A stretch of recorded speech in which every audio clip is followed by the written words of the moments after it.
Welcome everyone to the Waking Space. Today we're covering a very difficult subject, the ego.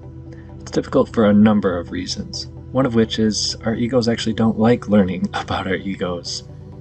But this is a very important subject. It's going to help us understand people a lot better, and more importantly, it's going to help us understand ourselves.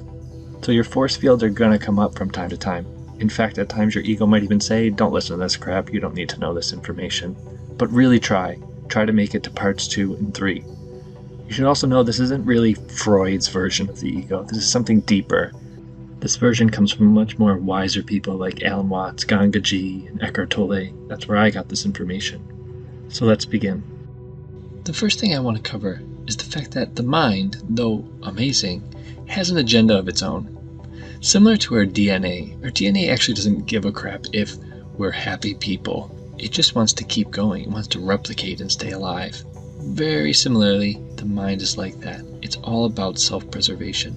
So it creates tons of these psychological tricks in order to stay alive. Which you might be thinking, well, isn't that good? I want my mind to stay alive. Yeah, but it comes at a huge cost, and we'll talk about this. I mean, just consider, for example, that we are basing all of our opinions about the mind by using the mind. So it's inherently biased already. Now, before I get into the craziness of the ego, I want to cover the mind's top trick, the one it uses almost all of the time, and that is rationalizing. Rationalizing is justifying our behavior to either avoid doing something difficult or explaining away what we did after we did it. These are very believable excuses that we give ourselves. Think about that for a second. We lie to ourselves. Ayn Rand said, rationalization is a process of not perceiving reality, but of attempting to make reality fit our emotions. Let's just cover some examples so you know what I'm talking about. Say you pass a homeless person on the street, and you don't give to him. Well, why not? Well, you start coming up with reasons why, and they seem really good to you. Well, he'll probably just use it to buy drugs or booze or something. Do you know that for sure? No, but you're making an excuse for yourself so that you didn't do something maybe you probably should have done. Or maybe you talk bad about a girl in Spanish class, and you kind of feel bad about it later, so you justify that. Well, she probably doesn't really like me anyways, or I bet she talks bad about me too. Maybe you're a criminal. You have to justify your behavior somehow. Maybe you think, well, I'm just getting back at the 1%. They deserve it. You have to justify your behavior somehow. Or maybe you drive really fast on the highway. Well, you've got to give a reason for that too, right? So you tell yourself, well, most people do it. I'm not going that fast. We're constantly lying to ourselves. In fact, the one we use the most, what I call the golden rationalization, is, well, everybody does it. This has enabled people to cheat on tests, drink, use drugs, drink and drive, even commit such things as slavery. I mean, think about that. You have to create some lie in your head so you can sleep at night after you've done these horrible things to people. Yeah, well, many people do this, so it must be okay. So why do we rationalize? What is the deep root cause of rationalization? Well, let's finally meet the ego. The ego is our identification with the voice in our head. Now remember, identification means we think we are that thing. So the ego is us believing we are the voice in our head, our minds. These thoughts, our mind, and the emotions that come from them. We think, well, that's me. That's the who else would it be? See, but the mind is just our tool. But we've come to think we are that tool. Now think about how crazy that sounds. If a construction worker thought he was his hammer, we would say he's crazy. But the same is true for us. We have this tool called the mind, and yet we've come to believe we are this mind. Now, if that seems crazy to you, give it some time and we'll work through this. But we're going to talk a lot about some characteristics of the ego to try and vet this out. The first thing we should know about the ego is that it wants an identity. And this could be either good or bad, which is important. If you can't get a good identity, your ego will just try to get some kind of identity. This is actually one of the root causes of all criminal activity.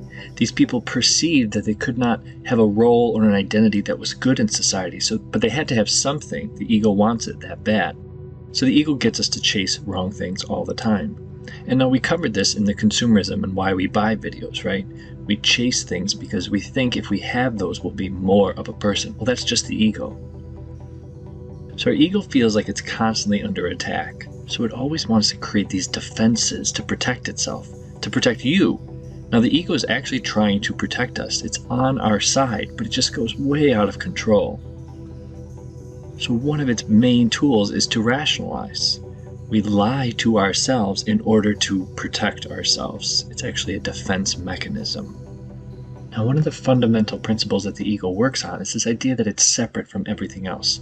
And it really harks on this because by being separate, it can create this us versus them in any category, between people, between countries. Think about that, right? Oh, here's our country's borders. This is us. We are Americans. We're not Canadians. See, that separate idea. But this us versus them gets us into a whole lot of trouble.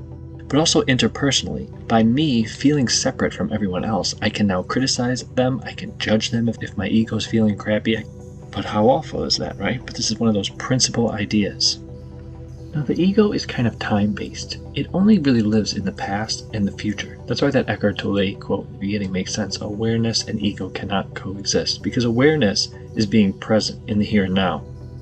See, it loves the past because it creates this story, right? Everybody has their story. If you start talking to someone on a bus for long enough, they will start getting into their story, right? Oh, this is what happened to me. This is the person I am. Most of it's like negative stuff, right? Not a lot of positive things. That identity the ego can grab onto as a victim identity. But also the future, and we all do this. We all think the happiness is going to come sometime in the future. But now think about the logic in that, right? If it's always in the future, then we're never actually going to be happy. So that's kind of depressing. So our thoughts in our mind and our ego rarely are in the here and now. But I'm telling you now, here's a little shortcut. That is where we want to be. That is where we're going to find any kind of peace and happiness. So we have to bring ourselves back to presence, and ego starts to disappear. The next characteristic of the ego is that it's always craving more. It's never quite satisfied. Whether that's attention, whether that's actually physical objects, right? Like with consumerism, or even just drama or problems or issues. Which makes sense, right? If most of us don't have our egos under control, well then of course there's going to be lots of problems throughout the world. Now this creepy little picture down there, that is called a hungry ghost, which is a Buddhist idea. You see the tiny narrow neck and the huge belly, and that symbolizes humans in this egoistic state, right? We have constant craving, but no matter how much stuff we put in our mouth, the neck is too small. We'll never fill up that big belly. Now, an idea from psychology that I'd like to connect is Maslow's Hierarchy of Needs. This idea says, look, we have like a triangle of needs. And once we have our basic needs met, we can move up the triangle. But until we do, we have to focus on those bottom needs. And I started realizing, once we do start working our way up, our main focus in life seems to be right around that esteem level. We have all these self-serving biases, some of which I'll talk about. And I started noticing that I think that's where the ego lives. Right there at self-esteem. Because we actually start doing crazy things. We will actually give up some physiological and safety needs just to get self-esteem needs, just to get ego needs. Here's a great example. You've all seen people do that, right? You know they're hard up on money, but they still go out and they buy the $200 Nikes. It's like, well, why would you do that if you don't even have money to pay rent? Well, because they're trying to fulfill those ego self-esteem needs first. That's how much sway the ego has in our lives. Now I want to get into some ways the ego survives and keeps itself going. First are a set I call positive and neutral ways. Things like being a good person, membership in a positive group, learning a new skill, which also brings you into a group, positive attention, and giving back to others. I do have to warn you that all of these ways can easily slip into more neutral and negative ways that the ego can survive if you attach too much importance to it. Any group can become toxic tribalism, even being a good person, right? If you are telling yourself, well, I can do this because I'm a good person, now you're sliding into ego. You're sliding and you're making the ego stronger. Now, unfortunately, the rest of the way the ego survives are all pretty much negative. These include things like membership in negative groups, whether that be as simple as a Mean Girls Club, Ku Klux Klan, or the Crips. These all gain something for the ego. Negative attention, and we wonder why kids always act up. Well, when they're not getting positive attention, or they feel like they're unable to get positive attention, they have to get it some way. Somehow the ego needs its energy, so they act out to get some kind of attention. And judging other people, what a critical one, right?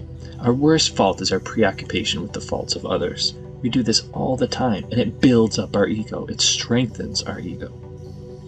How about fashion and vanity? Now, we talked a little bit about this with the fashion industry videos, but humans are extremely visually oriented creatures, and the ego plays on this fixation.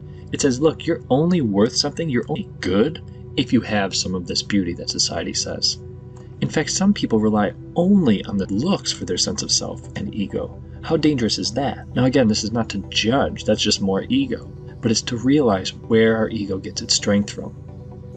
Now this comes back to one of the strongest identifications the ego has, that with our bodies. And I know that sounds strange, me telling you we're not actually our bodies, or at least most of us is not our bodies, right? It might be a very small portion of who we are, but the ego truly believes we are, and that's why it is terrified of death. It's terrified of getting old, because if the ego truly believes we are this body, and death means the body's no longer here, then that means the ego will no longer exist. So it's obsessed with always looking young. It's obsessed with avoiding death at all costs. Now here's another little shortcut. Whatever the ego is avoiding doing, we should actually do the opposite of. So if the ego avoids thinking about death, we should actually think about it more, and it will prioritize your life.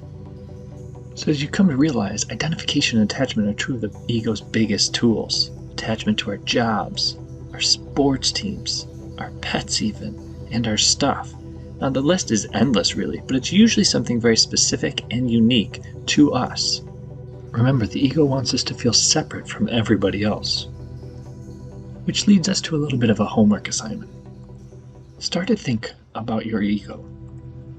If you were to write a personal ad describing yourself, what would it say? What were the terms you would use to describe yourself? What are the main components of your life that you want people to know about? Write these down. This list are the things your ego identifies the most with. And for now, don't do anything else with it. Just observe and become more aware. Oh, okay, this is what I identify with. Another way to do this is think about what's on your bumper. The things people put on their bumpers are those things that the ego identifies most with. They're shouting to the world, look, this is who I am. I'm a soccer player, or I hike, or I am a Republican, or whatever it is. Just become a little bit more aware. I hope you got something out of this. It is very challenging at first, and if you thought it wasn't challenging, that might be your ego putting up a lot of force fields around this subject for now, which is totally fine. But I hope to see you for part 2. Thanks everyone.